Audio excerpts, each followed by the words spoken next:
전도서 말씀은 우리가 잘 아는 바와 같이 문학이라고 여겨지는 장르에 속해 있는 하나님의 말씀입니다. 그런데 그 하나님의 말씀이 소위 위에서 부어지는 그렇게 일방적인 말씀을 넘어 사람 사는 이야기와 또 사람들끼리의 냄새가 펄펄 나는 이런 차원에서의 문학의 장르로서 언급되어져 있는 그 책들이 시편이요, 잠언이요, 아가서이요, 또 그 중에 하나가 바로 전도서입니다. 그 전도서는 사람이 살아가면서 겪었던 걸 근거로 하여서 그 누군가에게 잠재적인 그 누군가에게도 살아가면서 능히 겪을 수 있는 일들, 또 알지 못하는 영역의 것들을 알게 하면서 그래서 지혜롭게 살아가도록 권면해 주는 내용의 차원으로 기록되어진 말씀이 전도서입니다. 누가 기록했을까요? 아무도 모릅니다. 흔히 우리는 솔로몬이 기록했다라고 해서 솔로몬의 전도서다라고 하지만 천국에 가봐야 하는 겁니다. 그리고 이 전도서 안에 어디에도 솔로몬이라는 이름 한 자가 단 한 번이라도 등장했는가? 그렇지 않거든요. 여러분, 우리가 지난주에 어떤 말씀을 나누었었죠? 기억하십니까? 사도 바울이 데살로니가에서 말씀을 전하다가 그 유대인들의 핍박을 받으니까 어디로 피하지요? 베레아로 피해야 합니다. 그 베레아로 피해서 보니까 베레아 사람들이요, 어찌나 친절하든지 사도 바울이 그 사도행전 17장에 뭐라고 기록을 하고 있습니까? 베레아 사람들은 데살로니가 사람보다 훨씬 더 신사적이더라. 두 번째 특징은 그들이 날마다 성경을 상고하더라. 즉 어떠한 일이 주어졌고 어떤 말을 들었을 때 과연 그런가 하고 그 말씀을, 그 들었던 내용을 그냥 들은 걸로 끝나지 않고 성경에서도 그렇게 확실하게 말씀하고 있는지를 상고했다. 이건 대단히 좋은 습관이지요. 이거는 정말 멋진 태도입니다. 신앙인 그리스도인들에게 요구되어지는 그 모범적인 사례가 이 베레아 성도들에게 있었다라는 것을 사도 바울이 말하고 있는데요. 오늘도 대표 기도자가 성경대로 믿고 성경대로 행한다. 여러분, 이것이 우리 산소망교회 성도들의 신앙적 소양이고 또 태도고 그리고 적용할 수 있는 내용이 되기를 주님의 이름으로 축원합니다. 다 옳은 것 같아도 하나님의 말씀이 아니다 싶으면 아닌 거예요. 세상이 다 아니라고 해도 하나님의 말씀이 그렇다라고 하면 그런 겁니다. 이게 성경대로 믿고 성경대로 사는 겁니다. 여러분, 이게 베레아 사람들의 특징이었다라는 거예요. 이제 그러한 점에 있어서 여기 전도서 말씀을 이렇게 쭉 볼 때 사람 사는 이야기가 많이 나오는데 그 사람 사는 이야기가 다 듣기 좋은 얘기일 수 있고 권면일 수 있고 위로일 수 있고 슬픔에 잠겨있는 자에게 용기를 주는 내용일 수도 있고 우리끼리 얼마든지 그런 이야기를 주고받을 수 있지만 성경도 그런가 하는 점에서 볼 때 이 특히 전도서에는 사람이 사람에게 위로하고 권면하고 교육하고 책망하고 나무라는 이 일들까지도 다 성령의 감동이 되어져 기록되어져 있는 말씀으로 우리에게 주어지는 것이니만큼 이 전도서는 사람을 사람 되게 하고 전도서는 우리로 하여금 어떠한 자세와 태도로서 살아가게 되어지는지에 대한 아주 소중한 말씀이 되는 겁니다. 그렇지 않겠습니까? 헛되고 헛되미 헛되고 헛되니 모든 것이 헛되도라라는 것이 1장에서도 나오고 12장에서도 나오는데 이렇게 처음과 끝을 이 반복적인 말씀으로 언급하고 있는 전도서의 핵심은 무엇이냐? 사람이 아둥바둥 살고 자기 의지와 계획대로 그것을 이루고자 수단과 방법을 가리지 않고 살아내는 이런 모든 것들을 그래서 이루었다 쳐도 또 어떻게 해서는 그런 일들을 이루지 못했다 쳐도 결국은 다 meaningless, 헛되더라, 의미 없더라 라는 거예요. 이제 여기에서 그러면 이 전도서는 소위 염세주의적인 내용으로 말씀을 하고 있는 건가? 사람이 사는 것이 무가치하다라고 말씀하는 것인가? 아니에요. 이 전도서의 핵심은 결국은 무엇이냐면, 그러므로 너희가 이 모든 말을 다 들었으니 너희가 하나님의 말씀을 듣고 순종하고 그분을 인정하는 것이 살아가는 인생들의 본분이다, 이렇게 권면하거든요. 그러니까 이 본분을 다른 말로 하면 도리라 할까, 이런 거죠.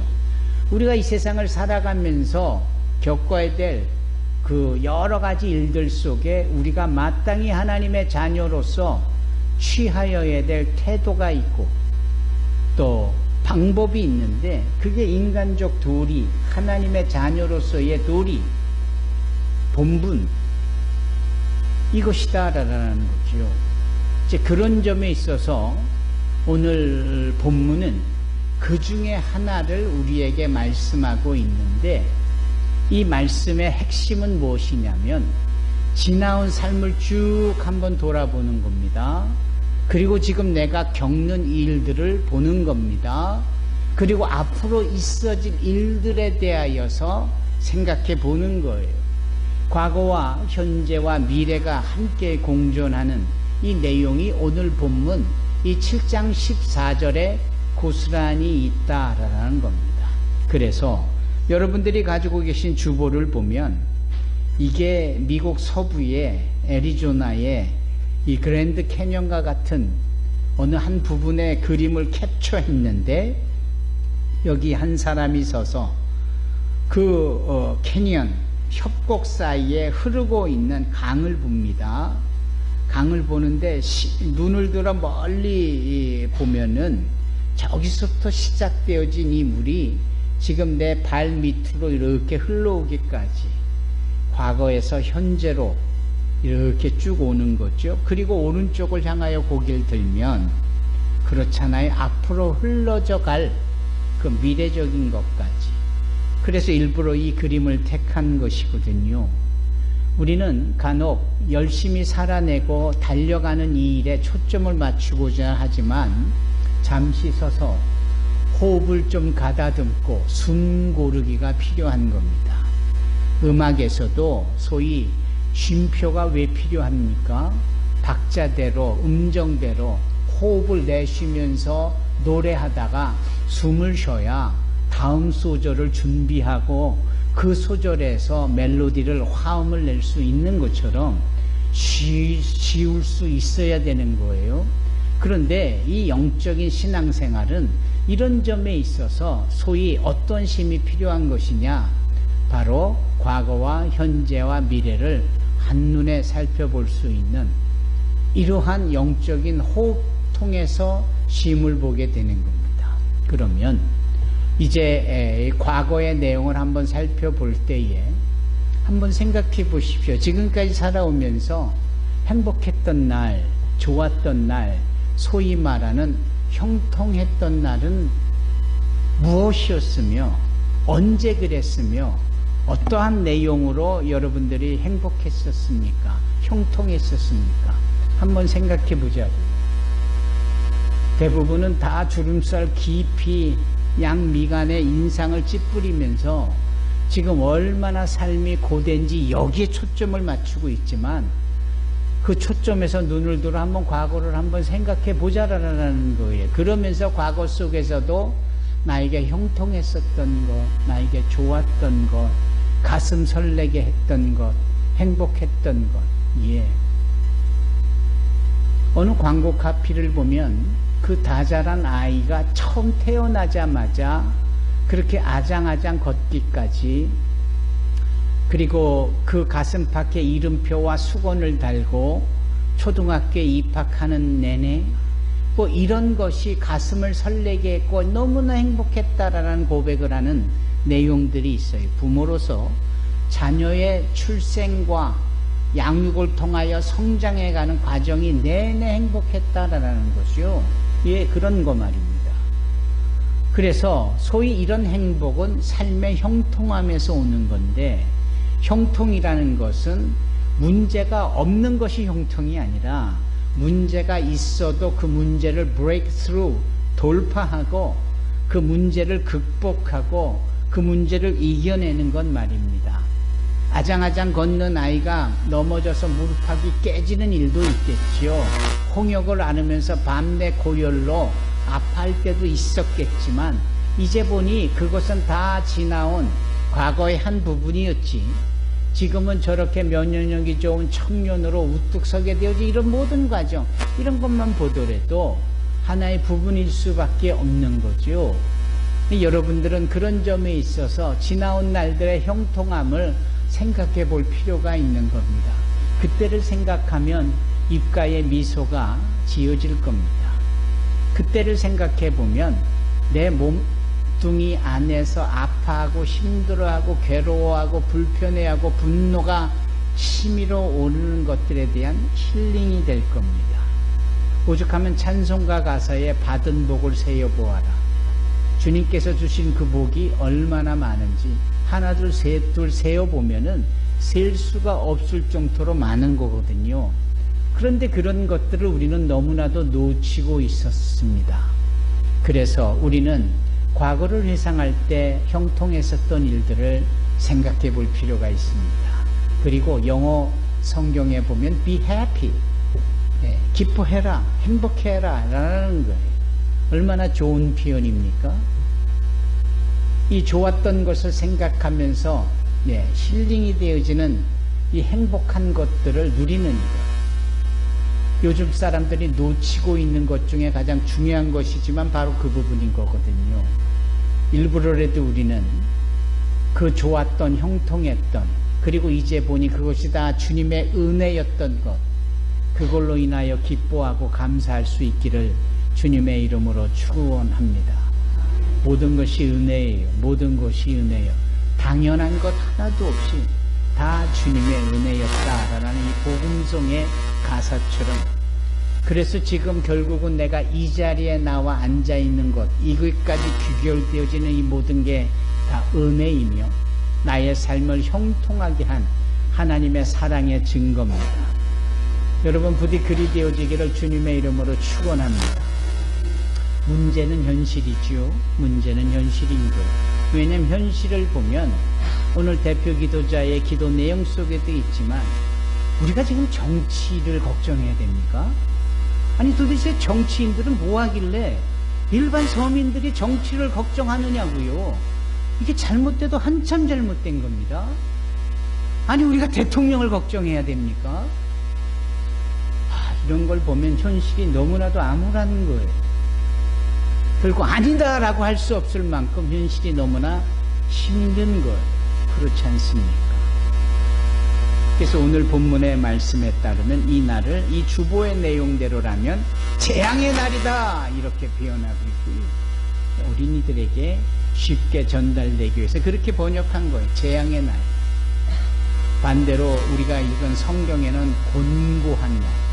얼마나 피곤하고 얼마나 힘들고 얼마나 염려가 되고 얼마나 걱정이 되는지. 걱정 없는 사람이 없을 만큼 온갖 걱정 투성이에요. 말 많은 택시 운전사가 운전하는 택시를 타면 귀가 아플 정도로 지역 도착할 때까지 떠들어대는 푸념 그 얘기를 듣게 되는데 들어보면 다 이렇게 아파하는 이야기뿐이에요. 아파하는 이야기. 어느 택시 운전사로부터 행복하다라는 말을 들어본 적이 없어요. 그것은 삶의 지금 이 사회의 한 단면인 것이죠. 그런 것. 여러분 현실은 아프고 현실은 힘듭니다. 또 갑자기 닥친 재앙, 갑자기 닥친 어려움은 우리를 너무나도 곤고하게 만들어. 그렇지 않습니까? 제가 그저껜지 어저껜가? 우리 성도들 다 읽어보시라고 어떤 기사에 링크를 하나 우리 단톡방에 올려드렸죠. 제가 그 단톡방을 이렇게 보면서, 그 기사를 이렇게 보면서 쭉 그 기사를 정독하게 되더라고요. 그 기사의 내용은 이렇습니다. 이제 성수대교가 붕괴된 지, 여기에 젊은이들은 그게 무슨 사건인지도 제대로 모를 겁니다.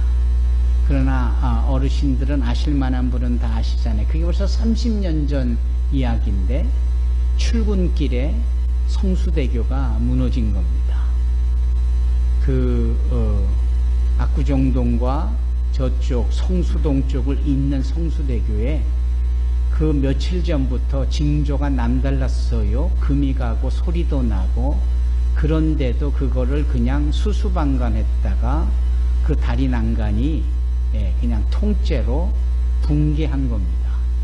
그래서 한 30여 명이 그 출근길에 학교 가던 학생들도 이제 막 직업을 얻고 기뻐하는 사회 초년생들이 그때 많이 죽었어요. 엄청난 트라우마로 이어지는 우리 사회의 한 부분이었는데, 그때 그 사고로 유명을 달리했던 한 사회 초년생, 그는 교사가 되어져서 이제 교생 실습을 하던 여학생이었는데, 이 여학생이 그 사고자 중에 하나입니다. 얼마나 끔찍한 일입니까? 더 기가 막힌 건 그 자매의 어머니 입장에서 보면 바로 작년에 남편을 병으로 사별을 한 입장에 있었고, 그리고 다음 해인 그때에 딸을 그냥 하루아침에 잃어버리게 된 경우가 된 거거든요. 얼마나 기가 막힐까요? 그 어머니가 신앙인이었는데, 즉 우리와 같은 기독교인 성도였고 유명을 달리한 딸도 그랬는데, 이 어머니가 딸이 기록한 그 일기장을 보다가 이 딸이 기록한 자기가 이 사회인이 되어져서 신앙인으로서 이거 해야 되겠다, 저거 하고 싶다, 이렇게 줄줄이 버킷리스트처럼 써내간 내용들을 쭉 보는데, 내가 내 딸 대신 이거 해야 되겠구나. 이제 그 내용이 하나같이 남을 돕는 일이었어요. 부모 없는 어린아이를 입양하는 것부터 시작해서 선교사들을 지원하는 것부터 이런 교육이나 장학재단이나 하나같이 정말 다 가치 있는 일들만 그렇게 적어놨는지, 어디 여행 간다 이런 얘기조차도 없어요. 지극히 헌신적인 이웃사랑의 실천인데, 이 어머니가 그 딸 아이를 대신하여 그 딸아이가 받은 보상금 2억 5천만 원을 기준으로 시작으로 해서 장학재단으로 많은 장학생들을 유치하고 또 양성하고, 그리고 고아원도 돕고 입양도 하고. 근데 사실 어머니가 이 일을 어떻게 혼자 다 하겠어요? 딸아이의 남동생격인 이 아들내미도 함께 어머니를 동참하고, 그러면서 남동생이 30년이 지난 지금 그 30년 전에 사고를 당했던 누나를 기리고, 그 이후에 변화되어져 어머니가 행하는 일들과 자신이 함께한 일들을 쭉 수필처럼 써내려간 이야기거든요.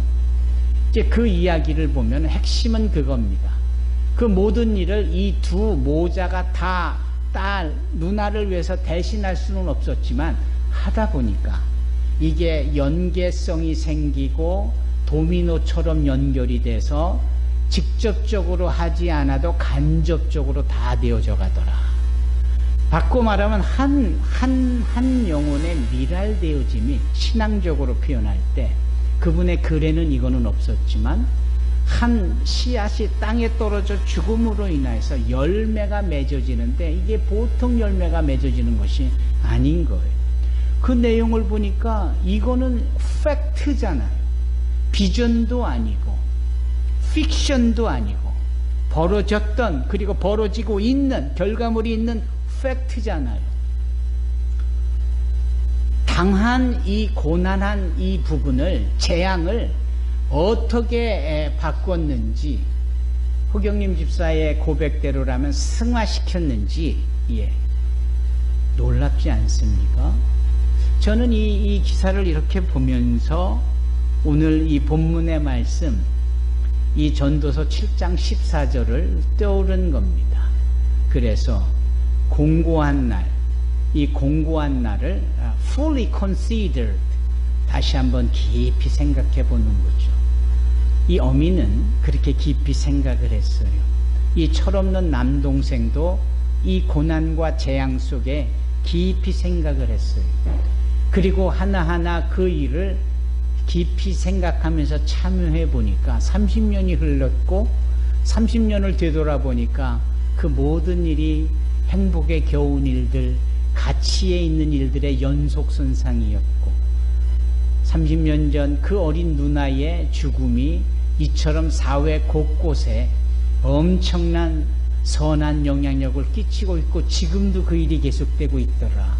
심지어는 연세 많이 드신 그 일이 30년이 지난 이 어머니는 자기 딸이 바랬던 일기장에 기록되어졌던 그 선교지에 가서 단기 선교로 봉사하고 싶어하는 그 내용을 이 연세 많은 어미가 대신하고자 선교지에 가서 지금 선교사로 일을 하고 있다라고 표현하고 있더군요. 참 대단하지요. 여러분, 이게 전도서가 아니고 무엇입니까?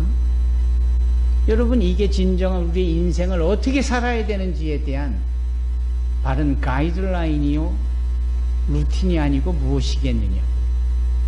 너무나 감사하게 이 두 모자는, 아니 그 먼저 천국에 간 이 딸은 모두가 다 서울 남서울교회를 열심히 다니던 우리와 같은 성도요 신앙인이었다는 사실 앞에 더 가슴에 감동이 있고 숙연해지고, 한편으로는 그러지 못하고 있는 우리의 내면에 부끄러움이 있는 겁니다.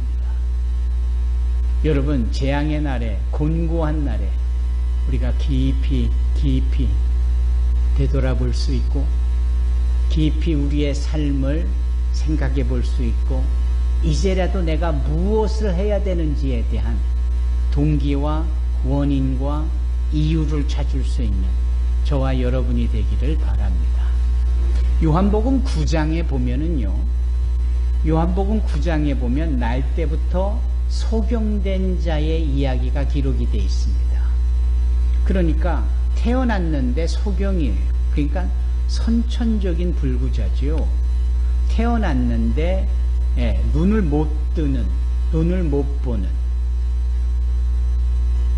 정작 그 사람은 그래서 한 번도 본 적이 없는, 그래서 불편하다라고 생각을 아니 해볼 수 있는 자였겠지요.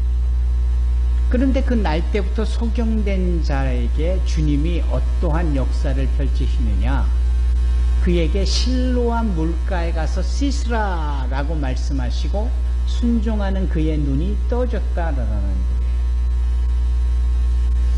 주의 말씀에 순종했더니, 성경의 말씀대로 믿고 순종해서 그렇게 살았더니 변화가 일어나는 거죠. 근데 그 놀라운 기적의 사건을 오늘 우리는 이 본문의 말씀과 연계를 해볼 때에, 아니다! 주께서 이 자의 삶을 통하여 더 큰 일을 이루려 하십니다 라는 말씀을 우리가 주목하고자 하는 겁니다.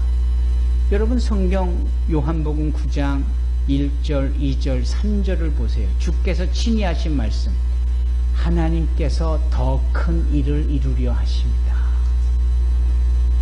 더 큰 일을 이루시려는 그 미래에 펼쳐질 하나님의 계획이 한 사람의 현실 속에서, 한 사람의 과거 속에서 그 미래에 벌어질 일들이 준비되어졌고 계획되어져 있었다라는 거예요. 설령 그것이 형통했던 일이거나 설령 그것이 재앙과 같은 공고한 일이었거나. 따라서 오늘 이 전도서에는 뭐라 말씀합니까? 사람이 살아가면서 겪는 좋은 일, 즉 형통한 일, 그리고 사람이 피할 수 없는 재앙과 같은 곤고한 슬픈 일, 이 두 가지를 다 하나님이 허락을 하셨다. 그래서 이 두 가지 중에 좋은 것만 우리가 택하고 힘든 것은 왜 이런 걸 허락하시느냐고 불평할 게 아니라 이 두 가지 너머에, 아니 그 속에 담겨져 있는 하나님께서 더 큰 일을 이루려 하시려는 이 부분에 우리의 믿음이 가 있어야 되고 그것이 우리의 소망으로 있어야 하겠다. 여러분, 창세기 8장 22절에 보면 땅이 있는 동안에는 더움이 있고 추움이 있고 낮이 있고 밤이 있고 여름이 있고 겨울이 있고 서로 상반되는 상충되어지는 환경이 이 땅이 있는 동안, 바꿔 말하면 우리가 땅 위에 두 발을 딛고 사는 동안 우리의 인생 속에 좋은 일이 있으면 나쁜 일도 있고 행복한 일이 있으면 공고한 일도 있고 이 표현이거든요. 다만 이 상황 속에 우리 하나님이 하시는 일은 더 큰 일, 더 위대한 일. 그래서 우리의 삶에 그 큰 놀라운 역사를 이루어 가신다라는 겁니다. 그 성수대교 분교의 그 피해자의 그 가족 두 모자에게 이 말씀이 딱 너무나도 잘 적용되어 들어맞는, 그들에게는 위대한 간증이 되고 우리에게는 너무나도 도전이 되는 말씀이 아닙니까? 사랑하는 산소망교회 성도 여러분, 지금 현실이 힘들 때 이 말씀을 생각하십시오.